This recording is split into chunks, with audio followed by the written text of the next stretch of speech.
Residents are facing severe hardships as they travel for over 4 hours to fetch clean water in Mergahia vicinity, Gantafeshum district of eastern Tigray. The residents say they travel through a arduous trek compounded by rugged landscape characterized by steep hills and treacherous cliffs.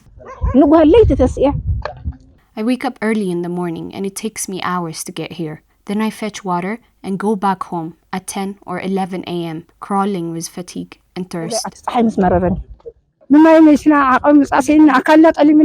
Our body is weak. We shouldn't carry a jerrycan full of water, but we have no choice. We get water after we travel for like 4 hours and we have to carry it back to our home and go through those caves and cliffs like monkeys.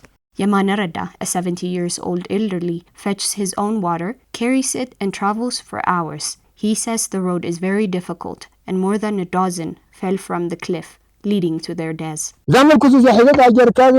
My body is weak, but I have no choice. I carry the jerrycan and use my cane for support.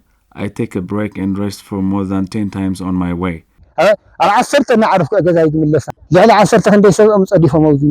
More than a dozen fell from the cliffs and died here. Many were also injured.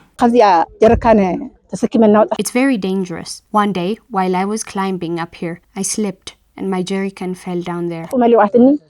In an attempt to decrease their chances of falling down the cliff, the residents try to fetch water only once a week. They reveal that they use 20 liters of water for more than a week, hinting at the prolonged challenge they have faced for the past 3 years. I use 20 liters of water for a week. I don't wash anything. I just use it for drinking and preparing food.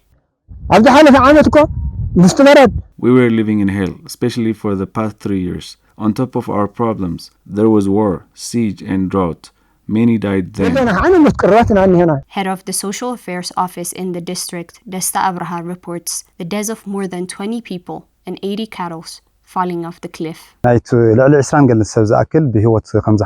More than 20 people fell off the cliffs and died carrying their waters. More than 80 cattle were also lost. Even though the road is dangerous, there is no water supply or facility in the area, so the residents have no choice. The residents lastly called on governmental and non-governmental organizations to help solve their problems and end their suffering.